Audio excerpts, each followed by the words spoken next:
अपना प्रयोग करने के बाद मैं यह सोचने लगा कि दूसरा प्रयोग किस पर किया जाए।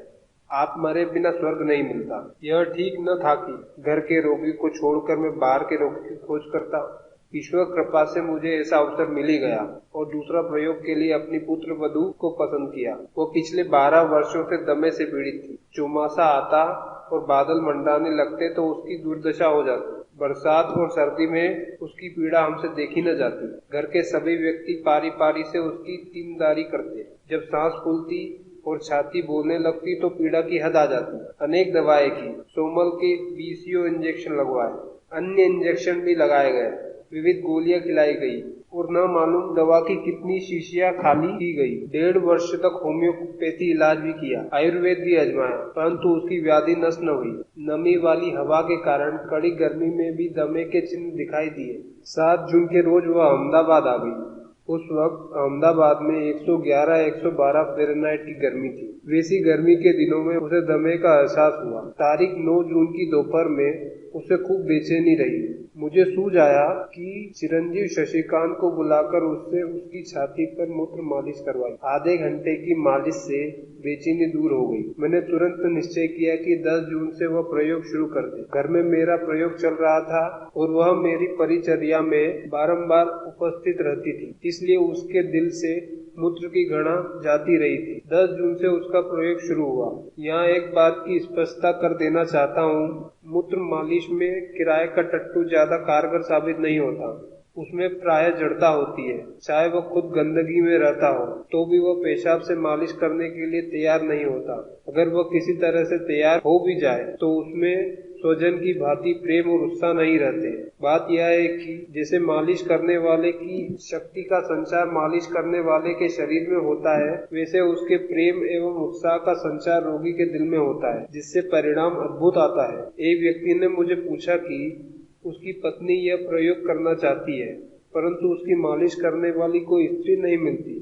मैंने उससे कहा, ईश्वर ने उसे आप जैसा पति दिया है ना, आपके हाथ पांव का वात रोग तो मिट गया है, आप ही मालिश करिए ना। आप जैसी स्नेह भरी उसकी मालिश दूसरा कौन करेगा? और वह मालिश करने लगा। उसका असर वह भी न रह सकता है क्या? इसी आशय से मैंने चिरंजीव शशिकांत से कहा कि वह अपने व्यवसाय से समय निकाल कर भी अपनी पत्नी की परिचर्या में रहे और उसने मेरी बात हर्ष मान ली। श्रीमती कुमुद बहन को मूत्र से घृणा न थी, इसलिए उसने 10 जून से हर रोज सुबह एक बार मूत्रपान शुरू किया और 14 जून से उपवास का श्री गणेश कर दिया। मैं यह नहीं जानता कि कितने उपवास करने पड़ेंगे, परंतु मुझे विश्वास था कि कुदरत उसकी अवधि भी बता देगी। पेशाब और पानी के उपवास में गुर्दे ठीक काम करते हो और पेशाब यथेष्ट परिणाम में आता हो तो उपवास को किसी खास कमजोरी का अनुभव नहीं होता, क्योंकि पेशाब में पौष्टिक तत्व होते हैं। फिर भी उसकी शक्ति को बनाए रखने के लिए शुरू के 2 दिन सुबह शाम मैंने उसे 8-8 ओस खजूर का पानी दिया।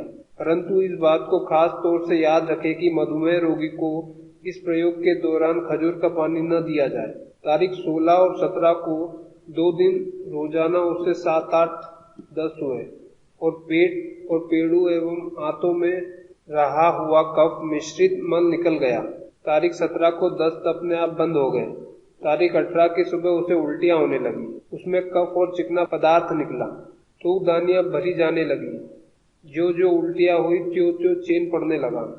तारीख 19 को शाम को उल्टियां भी अपने आप बंद हो गई। इस तरह 2 दिन की उल्टियां छाती से फेफड़ों बगलों का कफ साफ हो गया। अब क्या होगा इसका क्या पता। तारीख 20 की सुबह छींकें शुरू हो गई।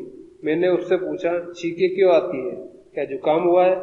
उसने बताया, ये जुकाम की छींकें नहीं, जुकाम की छींक होती तो नाक से पानी निकलता, ये तो खाली छींकें हैं। उसका परिणाम तुरंत ही मालूम हुआ। गले के ऊपरी भाग में जो ताजा या पुराना कफ रहा होगा वह अलग होकर उसके गले रास्ते निकलने लगा। दिन भर छींकें आती रही, शाम को वे भी अपने आप बंद हो गई। तारीख 21 की दोपहर को कुमुद ने कहा, पिताजी मुझे लगता है कि अब मेरा शरीर ठीक हो गया है और दमे की जड़ कट गई है। आप कहे तो कल सुबह उपवास छोड़ दूं? उपवास के अनंतर भी मैं दीर्घ काल तक रोजाना सुबह मूत्रपान करूंगी और सप्ताह में 1 दिन उपवास रखूंगी ताकि रोग की आशंका न रहे। मैंने अनुमति दे दी। तारीख 22 जून की सुबह उसने 8 दिन के उपवास को छोड़ा। सुबह खजूर का पानी, दोपहर में चीकू और अनार का रस तथा पपीता और शाम को मूंग का पानी लिया। इस तरह 2 दिन और उसने फल और तरल आहार लिया। 26 जून से वह संतुलित आहार लेने लगी। इस तरह उसका दमा मिट गया। उसका वजन 140 पाउंड से 120 पाउंड रह गया, जिससे उसके शरीर में स्फूर्ति बढ़ी। उसकी चमड़ी मुलायम और चमकीली हुई। प्रयोग के बाद तो अहमदाबाद में खूब बारिश हुई, बादल गरजे, बिजली कड़की और 1 हफ्ते तक हवा में नमी रही। ऐसे वायुमंडल में भी वह मोटर में डाकोर जी यात्रा कर आई। सैर तो रोजाना करती है। उपवास के बाद 2 चौमासे और 2 जाड़े भी बीत गए, फिर भी उस पर दमे का आक्रमण नहीं हुआ। अब तो वह निर्भय हो गई। फिर भी बारिश का मुकाबला करने के लिए वह अपने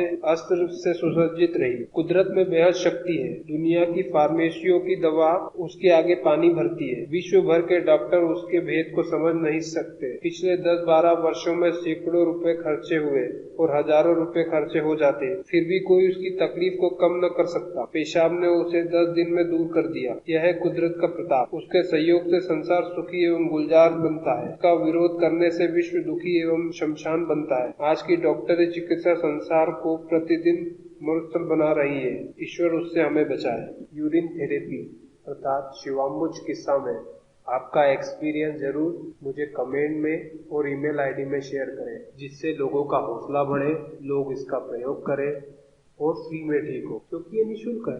शिवाम्बु चिकित्सा यूरिन थेरेपी का पूरा उपयोग कैसे करें, उसका लिंक डिस्क्रिप्शन में दिया गया है। और चैनल जरूर सब्सक्राइब करें। मैं काम की बातें लाता रहूंगा।